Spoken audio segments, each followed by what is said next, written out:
भजन अनुकूल।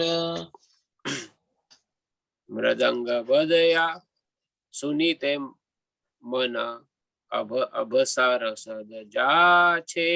मृदंग बदया सुनीते मन अवसर सद जाछे। गौरा विहित कीर्तन सुनी आनंद हृदय नाचे। गौरा विहित कीर्तन सुनी आनंद हृदय नाचे। शुद्ध भक्त चरण रेणु भजन अनुकूला। शुद्ध भगत चरण रेणु भजन अनुकूला। जुगल मूर्ति देखिया मोरा परम आनंद होया। जुगल मूर्ति देखिया मोरा परम आनंद होया। प्रसाद सेवा करित होया सकल प्रपंचे जाया।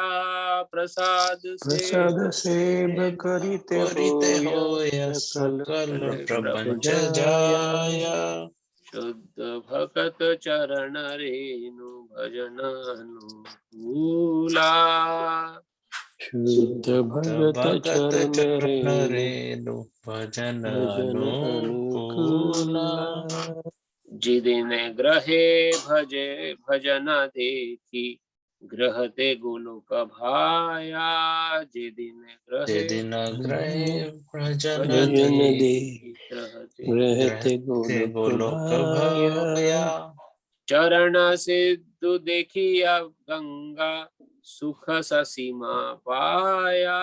चरण सिंधु देखिया गंगा सुख सीमा पाया। शुद्ध भगत चरण रेणु भजन अनुकूला। शुद्ध भगत चरण रेणु भजन अनुकूला। तुलसी देखी जुड़ाया प्राण माधव तोषणी जानी। तुलसी देखी जुड़ाया प्राण माधव तोषणी जानी। गौरा प्रिया शाके सेवने जीवन सार्थक मानी।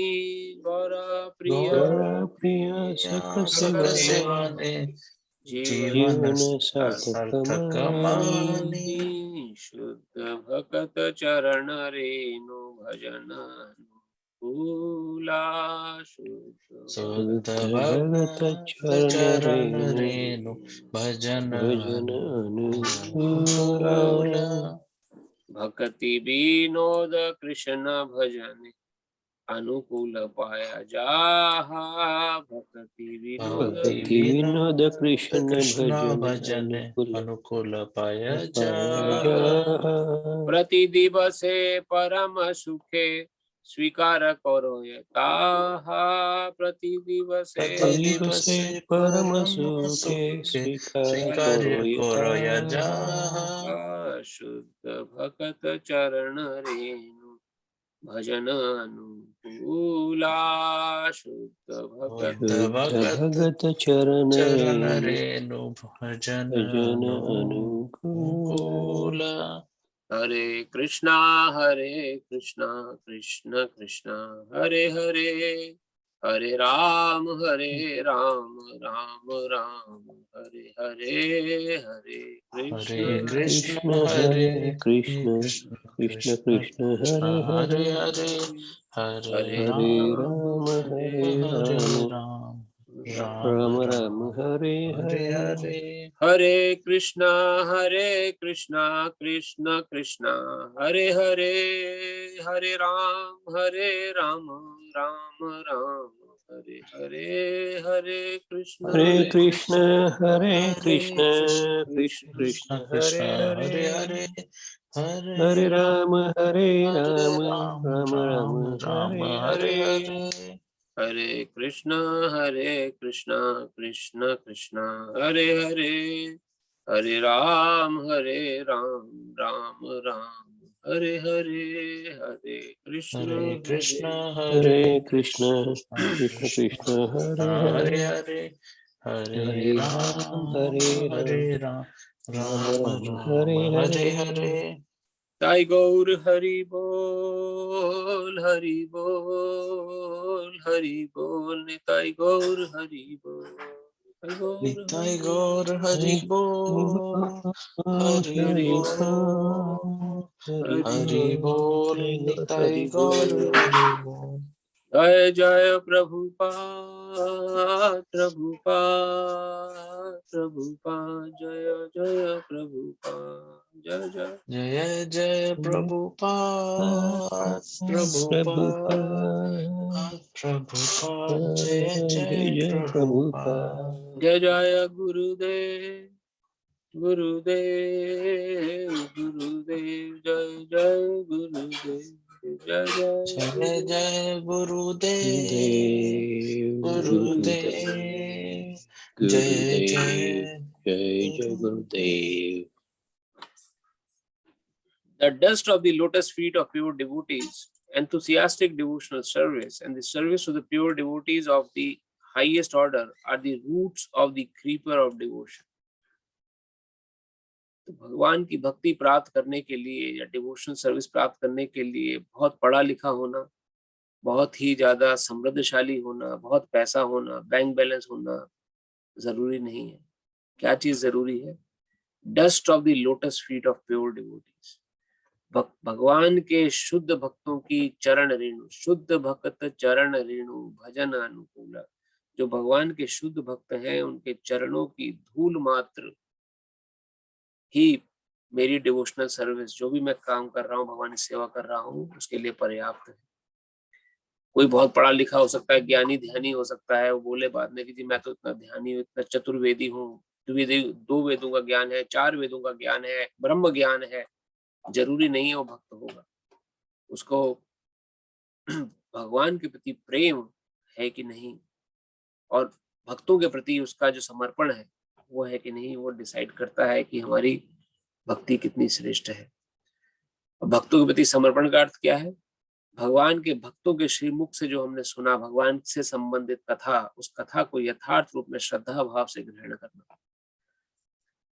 2 प्रकार के साधु व्यक्ति होते हैं। एक तो होता है साधु जो भगवान के विषय में बोलता है और भगवान से संबंधित ही बातें करता है और परंपरागत ज्ञान देता है आगे लोगों को, यानी कि जो उसने अपने गुरु से सुना, उसके गुरु ने उसके गुरु से सुना, उसके गुरु ने उसको सुना, अपना कहीं भी मन के विचार नहीं रखता।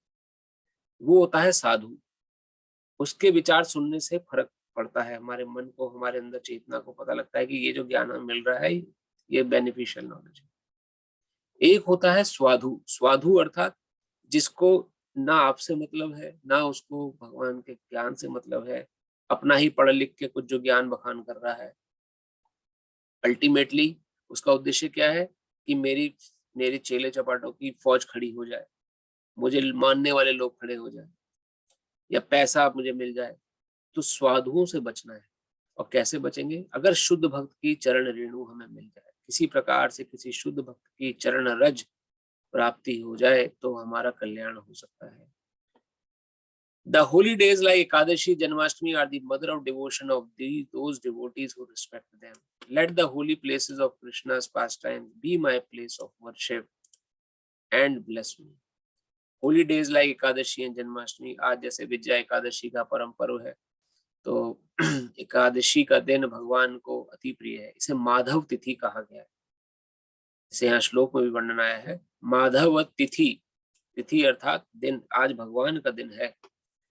भक्ति जननी, ये भक्ति देने वाली है। जननी अर्थात माँ। ये जो भक्ति हमारे अंदर सुप्त अवस्था में है, हम सभी के हृदयों में जो सो रही है इस समय, और अलग अलग प्रकार से अलग अलग जीवों के प्रति जो भक्ति भाव हमारे अंदर है, भगवान के प्रति जगाने वाली आज की तिथि माधव तिथि एकादशी की है।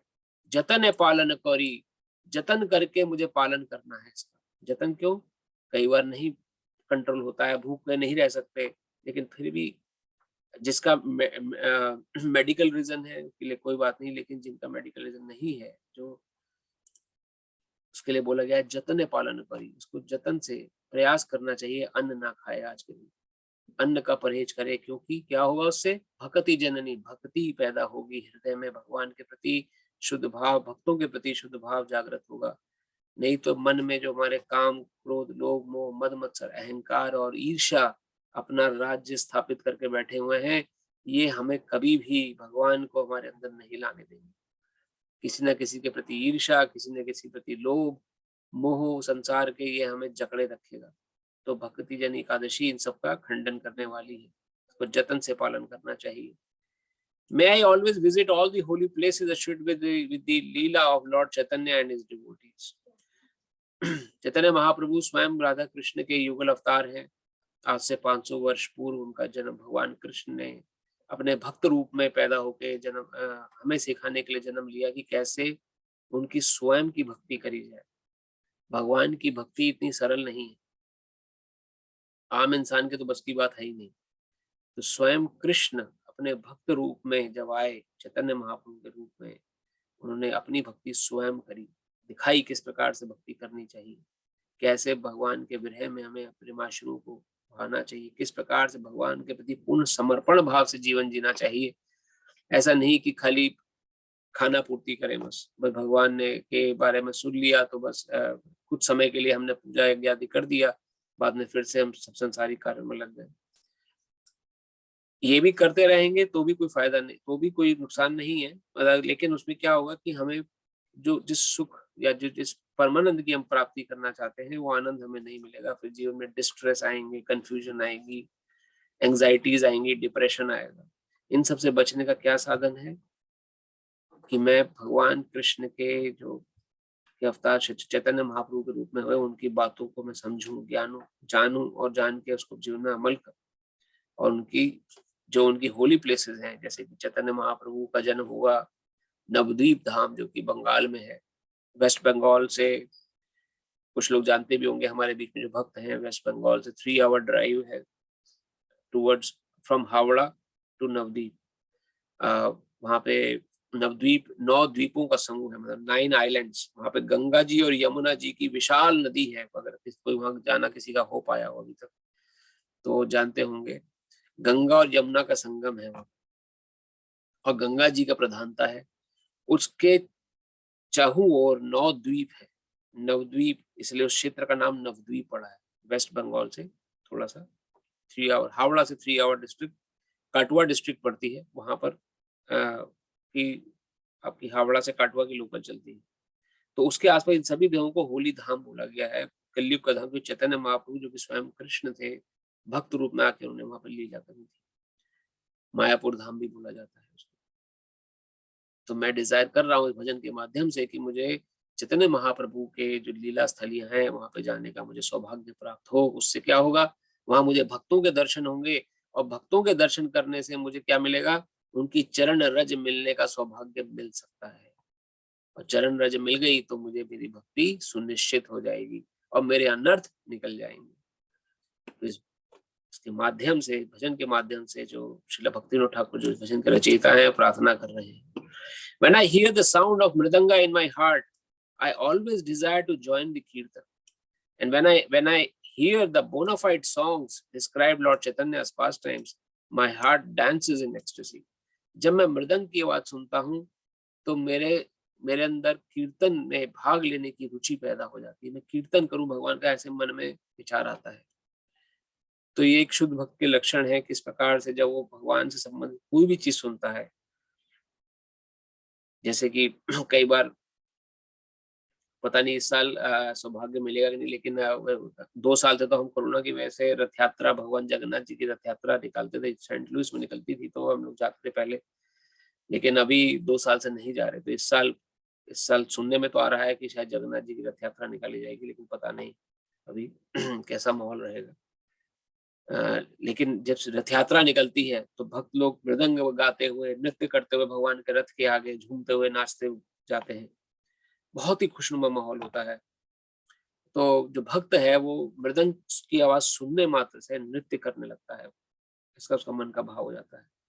क्योंकि मन में बुराइयां नहीं बची ना, मन में बुराइयां होंगी तो नाचने को, यही मन में आपको मतलब सभी को बहकाते रहेंगे, अरे हमें भीड़ में नहीं नाचना चाहिए, लोग क्या कहेंगे, शर्म आएगी, भगवान के आगे नाचना। लेकिन जो शुद्ध भक्त होता है उसके आगे उसके मन में सिर्फ भगवान के प्रति समर्पण है, तो वो शर्म आदि की परवाह नहीं करता। उसको सिर्फ भगवान से संबंध स्थापित करना है, तो भगवान के आगे नृत्य करता है पूरे मन से, और फिर सिर्फ मृदंग की आवाज ही पर्याप्त है उसे नृत्य कराने के लिए। When I hear the bona fide songs described with Chaitanya Mahaprabhu, my heart dances in ecstasy. और जब भी मैं भजन सुनता हूँ भगवान संबंधित, चैतन्य महाप्रभु संबंधित भजन, तो मेरा हृदय आनंद में नाचने लगता है। Whenever I see transcendental Sri Vigrahas of Radha Krishna, I am in bliss. For by taking their lordship prasad, we can conquer over the material elements.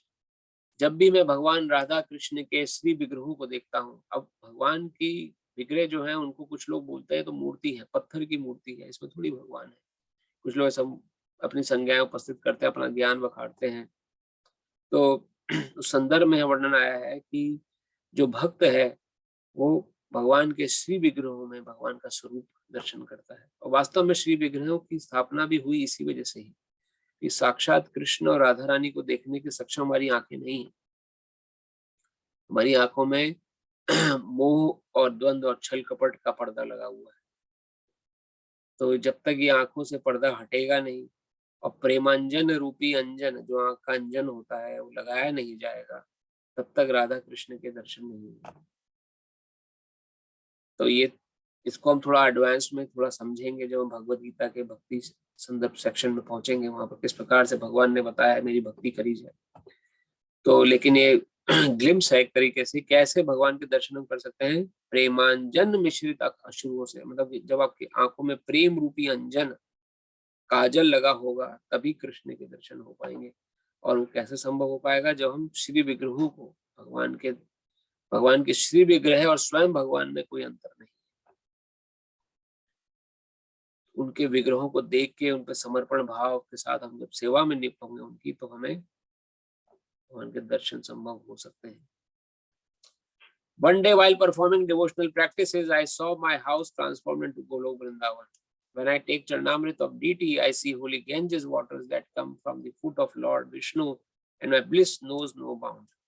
अब श्रीला भक्ति विनोद ठाकुर जो इस भजन के रचयिता हैं, वो इतने उच्च कोटि के भाव पे पहुंच चुके हैं, हम अभी हमारी समझ में सब बातें नहीं आई, हम लगे शायद ये अतिशयोक्ति हो रही है। अतिशयोक्ति अर्थात बड़ा चढ़ाकर बोल रहे हैं कि उनका घर कैसे वृंदावन बन गया, गोलोक वृंदावन। लेकिन जो उच्च कोटि के भक्त होते हैं, उनका जो जिस माइंडसेट पे जो मेंटल उनका लेवल होता है, उसको समझना भौतिक दृष्टिकोण से संभव नहीं है। कई बार ऐसा लगता है कि ये तो पागल हो गए व्यक्ति, लेकिन वास्तव में वो पागल नहीं होते, वो भगवान के प्रति समर्पित होते हैं। और ऐसे व्यक्तियों के लिए कहा गया है, वैष्णवरे आचार न जानिए न बूझिए। जो वैष्णव के आचरण होते हैं उसे जानने का और समझने का प्रयास नहीं करना चाहिए। अगर अपनी बुद्धि लगा के हम समझेंगे कि वो ऐसे हरकत क्यों कर रहा है, वो रो क्यों रहा है, बड़ी भीड़ में रो रहा है, क्या नाटक कर रहा है भगवान के आगे, या नाच क्यों रहा है ऐसे भगवान के आगे, या ऐसे क्यों हुंकारे भर रहा है भगवान के नाम की। तो ऐसे आचरण करते हम कभी किसी को वृंदावन क्षेत्र कहीं भी देखते हैं तो हमें उनको प्रणाम करना चाहिए। प्रणाम करके ये नहीं मन में लाना चाहिए कि अरे देखो शायद नाटक कर रहा है, दिखाने के लिए, भीड़ इकट्ठा करने के लिए। वैष्णव आचार न जानिए न बूझिए। वैष्णव किस स्थिति में है उसको जानने और बूझने की स्थिति हमारी नहीं है, हम नहीं समझ सकते। और उनके प्रति अपराध होने का वहां मैक्सिमम डर रहता है। अगर हम कुछ भी गलत सोच लेंगे, कुछ गलत उनके प्रति बोल देंगे, तो उसे मत्तहाती अपराध कहा जाता है। मत्तहाती अपराध, मैड एलिफेंट ऑफेंस। इस प्रकार से एक पागल हाथी को भरे हरे भूरे खेत में छोड़ दिया जाए तो हाथी उस खेत का सर्वनाश मिनटों सेकंडों में कर देगा। उसी प्रकार से जितनी भी भक्ति हमने करी है या जो पूजा पाठ हमने करी है, एक वैष्णव के चरणों में छोटा सा अपराध उस पूरे हमारी भक्ति में जितनी हमने ऑस्टेरिटीज करी उसको तत्क्षण खत्म कर देगा, उसका हमें पता भी नहीं लगेगा। सटल रूप है और हम भक्ति से च्युत हो जाएंगे, गिर जाएंगे। तो इसलिए यहाँ वर्णन आया है कि ये शुद्ध भक्त है।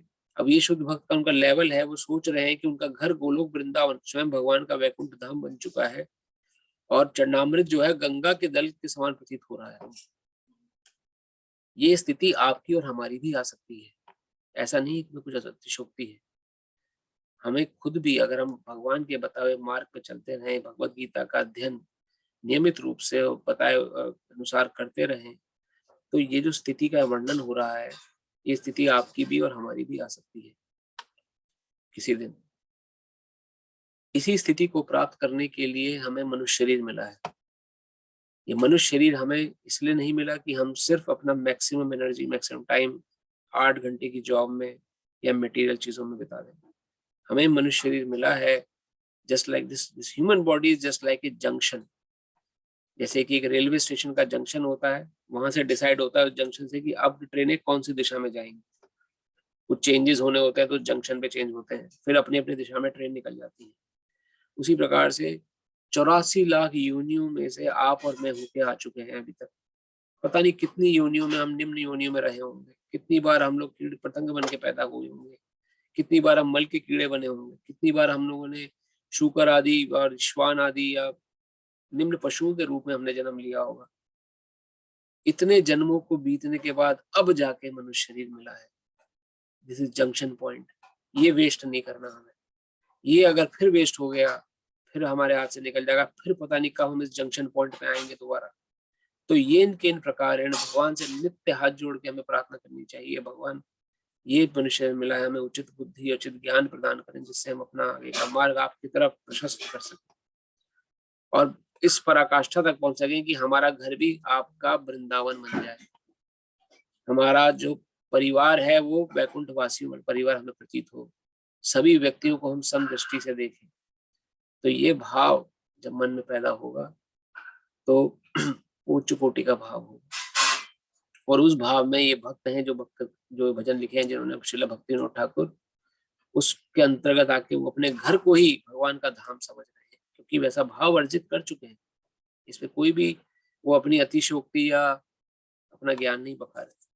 By seeing Tulsi tree, my heart feels joy, and Lord Madhav is also satisfied. When I eat prasad favored by Lord Chaitanya, it is a new life's experience. Lord Chaitanya was very fond of green vegetables, preparation called shak, and there is another song in this book that tells the amazing effects of type of prasad. So प्रसाद की यहाँ महत्ता बताई गई है। और तुलसी माता, तुलसी, जिस घर में तुलसी है उस घर को विशेष रूप से पूजनीय कहा गया है और उस घर में यमदूतों का वास नहीं होता है। सभी के घर में यमराज और यमदूत जी के एजेंट छुपे रूप में खड़े हुए हैं।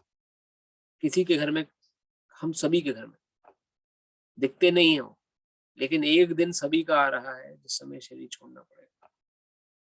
जिस घर में लेकिन तुलसी जी है, तुलसी का प्लांट है, बताया जाता है उस घर में यमदूतों को खास तौर से इंस्ट्रक्शंस हैं यमराज जी के द्वारा कि उस घर में बिल्कुल ना जाएं, उस व्यक्ति के समीप बिल्कुल ना जाएं जो तुलसी जी को धारण करता है।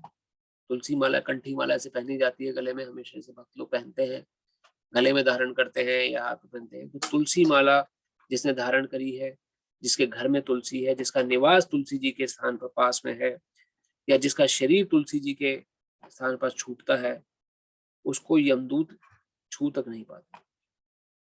तो निश्चित रूप से उसका मोक्ष, मुक्ति मिलती है और विष्णु दूत उसे लेने आते हैं। तुलसी जी का बहुत महत्व है और तुलसी जी के दर्शन मात्र से, कई उनको दर्शन करने से या उनको प्रणाम करने से या उनकी स्तुति गान करने से कई जन्मों की हमारी जो बुराइयां हैं, कर्म है, निम्न रूप में, छंद रूप में, कूटम पाप, जो कूट रूप में, जो डिजायर रूप में पाप पड़े हुए हैं, सारे पाप छंद भिन्न होकर खत्म हो जाते हैं खाली तुलसी जी के दर्शन से, उनको प्रणाम करने मात्र, उनको जल अर्पित करने से। बहुत महत्ता है तुलसी माता की। उन तुलसी जी को प्रणाम करता हूँ, यह भक्त वर्णन कर रहे हैं जिनको देखे कृष्ण भी संतुष्ट हो जाते हैं। कृष्ण भी उनको संतुष्ट रहते हैं तुलसी जी को की सेवा देख के। और प्रसादम की महत्ता हुई है, भगवान का प्रसाद और भगवान स्वयं में कोई अंतर नहीं है। जब भी हम कुछ खाएं तो ये आप इंश्योर करें कि आप भगवान का प्रसाद प्राप्त कर रहे हैं। कभी भी बिना भगवान को ऑफर करे कुछ ना खाएं, क्योंकि कभी बिना भगवान को ऑफर करें हम कुछ भी खाएंगे तो वो अन्न जिस भाव से बना है, वो जो भी भाव उसके अंदर था, वो भाव हमारे अंदर आ जाएगा। अभी हम कई लोग बाहर का खाना खाते हैं, कुछ भी खाते हैं, तो उस व्यक्ति ने जिस भाव से वो सामान बनाया है, खाना बनाया है, वो भाव उस खाने के अंदर, अन्न के अंदर प्रवेश कर जाता है। और जब भगवान को हम भोग अर्पित करते हैं तो भगवान क्या करते हैं, उसकी बुराइयों को निकाल लेते हैं और हमें भगवान अपना उच्चिष्ट प्रदान करते हैं। जनरली तो अपने हाथ से पका के हमें और भगवान को अर्पित करना चाहिए, लेकिन कई बार जैसे आप बाहर से कुछ लेते हैं तो उसमें आप देख सकते हैं उसमें प्याज लहसुन ना हो। भगवान को प्याज लहसुन अर्पित नहीं होता है, भगवान को मीट मांस मच्छी अंडा अर्पित नहीं होता है, भगवान को किसी प्रकार का नशा, इंटॉक्सिकेशन चीज वाली चीजें अर्पित नहीं होती हैं। उनको शुद्ध शाकाहारी भोजन ही अर्पित होता है। तो कई लोग प्रश्न करते हैं, जी शाकाहारी में भी तो जीवन है, उसमें भी तो सब्जियों में भी तो जीवन है, आप उनको क्यों मार के खा जाते हैं? तो हमारा जो उद्देश्य है, हम शाकाहारी कहते जरूर, लेकिन हम वी आर कृष्णाटेरियंस। कृष्णाटेरियंस अर्थात जो भगवान कृष्ण ने हमें कहा, हम वेजिटेरियन नहीं है, वेगनियंस नहीं है, हम कृष्ण, भगवान कृष्ण ने हमें जो खाने को बोला हम वो खा रहे हैं। उसके बाद जो कुछ भी होता है उसके रिस्पॉन्सिबल कृष्ण है। कृष्ण ने हमें बोला है कि आप क्या खाओ, पत्रम पुष्पम फलम तोयम। भगवान कहते हैं इन 4 चीजों को मैं स्वीकार करता हूँ।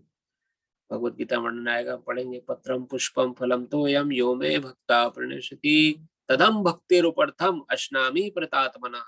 पत्र पुष्प शाक और दूध, पत्र पुष्प फल और दूध, इनके पत्ते वाली सब्जी, कुछ भी इससे रिलेटेड चीजों को मैं स्वीकार करता हूँ प्रेम से, और जो इनसे रिलेटेड नहीं है उसको मैं स्वीकार नहीं करता हूँ। तो प्रसाद आप घर में बनाए, रोटी दाल सब्जी शाक आदि का जो भोग बनाए, एक थाली भगवान के लिए भी निकाल दें। खाने से पहले भगवान को अर्पित करें और भगवान को अर्पित करने के बाद फिर उस थाली को आप खुद ग्रहण करें। तो उससे क्या होगा, उससे मल्टीपल काम होंगे। एक तो ये काम होगा कि जो कूट रूप में भी पाप पड़ा हुआ है हमारे हृदय में, कूटम पाप, 3 प्रकार के कर्म हमने पहले भी डिस्कस करे हैं हमारे जीवन में। एक तो होता है प्रारब्ध कर्म। प्रारब्ध कर्म अर्थात जो हमने कर्म किया उसका फल इमीडिएटली मिलने वाला है। कभी भी कुछ भी जो हमसे गलत काम हो गया उसका फल मिल सकता है। पके हुए फल जैसे होता है ना, पेड़ पे किसी समय भी गिर सकते हैं नीचे। एक होता है अप्रारब्ध कर्म। अप्रारब्ध अर्थात कि हमसे अभी रिसेंटली कोई पाप कर्म हुआ है लेकिन उसका फल अभी पका नहीं है, लेकिन इन नियर फ्यूचर हमें वो पाप कर्म का फल भोगना पड़ सकता है। दैट इज कॉल्ड अप्रारब्ध कर्म। तीसरे प्रकार का कर्म होता है कूटम पाप। कूटम पाप के कर्म की जो डिजायर रूप में हमारे मन में पाप पड़े हुए हैं, जैसी सर्कमस्टेंसेस मिलेंगे, जैसी माहौल बनेगा, हम वो पाप कर बैठेंगे। तो जो डिजायर रूप में जो पाप कर्म बढ़े हैं हमारे हृदय में, उन तक को जड़ से निकालने की शक्ति प्रसादम में है। यहाँ इस प्रसाद का उल्लेख हो रहा है, when I eat the prasad favoured by lord Chaitanya. जब मैं प्रसाद भगवान का स्वीकार करता हूँ तो मेरे अंदर से सारे मेरे जो बुराइयां हैं, काम क्रोध लोभ मोह मद मत्सर अहंकार और ईर्ष्या, ये सब के सब जड़ समेत नष्ट हो जाते हैं। ऐसा मुझे अनुभव होता है। ये भक्त वर्णन करते हैं कथाओं में। ऐसा नहीं कि कोई बाहर से आप पे सील लगाएगा, now he is verified certified, कि इसके अंदर कोई अनर्थ नहीं है, कोई बुराइयां नहीं। भक्त को किसी के सर्टिफिकेशन की जरूरत नहीं, अंदर से खुद स्वतः ही महसूस होगा जब हम प्रसाद का सेवन करेंगे कि हमने बुराइयों को हमारे मन से खत्म हो गई है। हम अपनी आंखों से देखेंगे होता हुआ सब। तो उसका ग्लोरिफिकेशन यहाँ पर श्रीला भक्तिविनोद ठाकुर जो उच्च कोटि के वैष्णव है वर्णन कर रहे हैं। अंत में श्रीला भक्तिविनोद ठाकुर कहते हैं, Bhaktivinoda Thakur concludes by saying, whosoever attains the stage of enthusiasm for these devotional practices will be supremely blissful wherever he may be. जो भी enthusiastically यानी कि उत्साहपूर्ण होके भक्ति में लगता है, वो दुनिया में कहीं भी क्यों ना रहे, wherever he is practicing Krishna Bhakti, वो हमेशा सुखी रहेगा, संतुष्ट रहेगा। Be supremely blissful। एक होती है स्टेज हैप्पी, हैप्पी से ऊपर होता है ब्लिस। हम कहेंगे मैं सुखी हूँ, तो सुखी हूँ कि ठीक है कि मेरे मेरे मेरे बैंक बैलेंसेस अच्छे हैं, मेरे पास खूब अच्छा मॉनेटरी फंड है, मेरा फ्यूचर सिक्योर है, मेरे बच्चे अच्छे से पढ़ लिख गए हैं, तो आई एम हैप्पी। एक होता है ब्लिसफुल। ब्लिस अर्थात कि वो हैप्पीनेस का अंत है, ब्लिसफुलनेस का अंत नहीं है। Happiness is temporary, blissfulness is not temporary. सुख जो है हमारे जीवन में आया है वो जा भी सकता है, लेकिन अगर हम ब्लिसफुल स्टेट में आ गए हैं तो वो स्टेट हमारी कांस्टेंट है। वो स्टेट यहाँ पर श्रील भक्ति ठाकुर वर्णन कर रहे हैं, सुप्रीमली ब्लिसफुल, अगर वो अगर वो इन सब बातों को एंथुसियास्टिकली फॉलो करता है, उत्साह से। क्या क्या बातें यहाँ पे कही गई? एक तो बात कही गई कि शुद्ध भक्तों की चरण रज, शुद्ध भक्तों का संग प्राप्त करने का प्रयास करता है उत्साहपूर्ण दृष्टि से। ये नहीं कि किसी ने भेज दिया तो चले गए कथा में, नहीं तो अपनी कुछ इच्छा नहीं हुई, या कहीं से रेफरेंस मिल गया तो सुन ली हमने कथा, वरना तो अपना जो हम काम कर रहे हैं।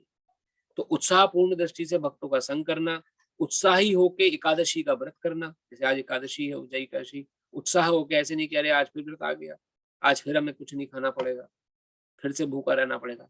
निराशावादी स्थिति में व्रत नहीं करना, उससे तो व्रत ना करें। व्रत अगर करें तो उत्साह रखें, यार आज माधव तिथि है, आज कृष्ण का दिन है, तो मुझे पूर्ण श्रद्धा से और उत्साह से कृष्ण का दिन रखना है। उत्साह होके कृष्ण माधव तिथि का पालन करना, उत्साही होके मुझे होली प्लेसेस के दर्शन करने जाना, भगवान के धाम जो है उनके दर्शन करने जाना, वहां से कथाएं सुनना। ये नहीं कि आंखों से दर्शन करने चले जाए, धाम का दर्शन कानों से होता है, ये बात आप हमेशा याद रखिए। जब तक सुनेंगे नहीं धाम महात्म्य, तब तक उस धाम का दर्शन नहीं कर पाएंगे। वृंदावन एक गांव है, वृंदावन में अगर आप आंखों से दर्शन करने जाएंगे तो वहां पे आपको सब जगह गोबर और उपले और सूखते हुए गाय भैंस कीचड़ सब दिखेगा, और आप ऐसा लगेगा कि यार ये तो वही जैसे नॉर्मल गांव होता है वैसे गांव। लेकिन वही वृंदावन में जब आप किसी भक्त के संग में जाएंगे, कथा श्रवण करेंगे, तो वही वृंदावन आपको चिन्मय धाम लगेगा। चिन्मय अर्थात की ब्लिसफुल स्टेट, वहां पे आपको वहां से आने का मन नहीं करेगा। ऐसे कई भक्तों के अनुभव है। तो उत्साही पूर्ण होके हमें होली प्लेसेस के दर्शन करने हैं, उत्साही पूर्ण होके हमें नृत्य आदि यानी कीर्तन में भाग लेना है। जहाँ भगवान का कीर्तन चल रहा है, वहाँ भगवान के कीर्तन में हमें उत्साही होके भाग लेना है, क्योंकि वहाँ उस कीर्तन में भगवान का यशोगान चल रहा है। और जब भगवान के यशोगान में उत्साही होकर हम बढ़ते हैं तो ब्लिसफुल स्थिति पे पहुंच जाते हैं।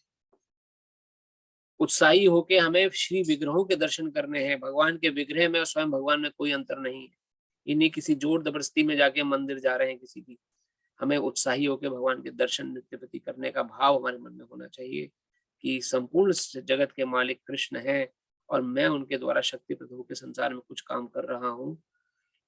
मुझे एक दिन 7 दिन में से एक दिन तो निकालना ही चाहिए भगवान के श्री विग्रह दर्शन करने के लिए, कैसे भी करके। ये इनके प्रकार अनंत कोटि ब्रह्मांड के नायक मुझ पे दया करके श्री विग्रह रूप में स्थापित है यहाँ पर।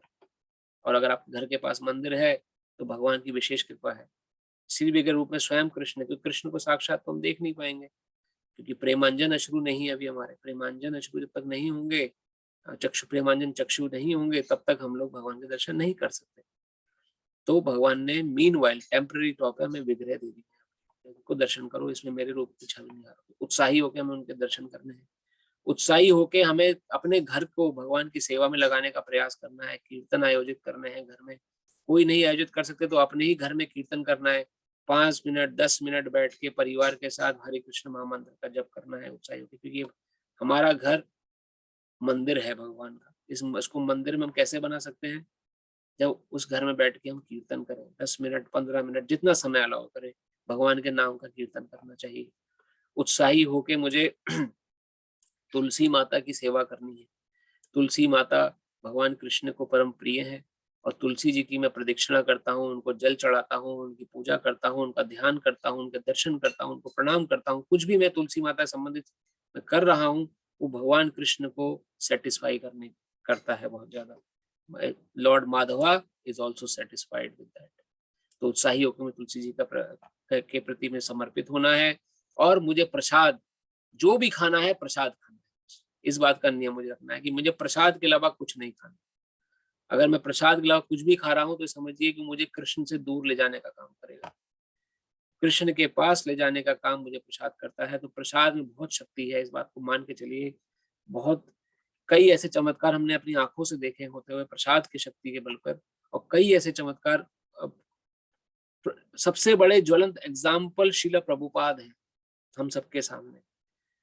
प्रसाद हिप्पियों को हैप्पी करने वाले, ब्लिसफुल करने वाले शीला प्रभुपाद, प्रसाद के बल पर उन्होंने सबको कि अगर आप प्रभुपाद जी जीवनी पढ़ें या आप 1965 या 1966 में जब इस्कॉन फ्लरिश हो रहा था उस समय की हिस्ट्री पढ़ें तो आपको पता लगेगा किस प्रकार प्रभुपाद गुलाब जामुन रसगुल्ले बनाते थे सब विदेशी लोगों के लिए, उनको खिलाते थे और उनको उसका उन्होंने नाम दिया था these are the bullets against Maya. तो prasad is a tool, is a weapon against Maya Devi. तो जो कुछ भी आपको शाक सब्जी दूध फल हो उसको भगवान को अर्पित करें, अर्पित करके फिर उसका स्वीकार करें उत्साहपूर्ण दृष्टि से।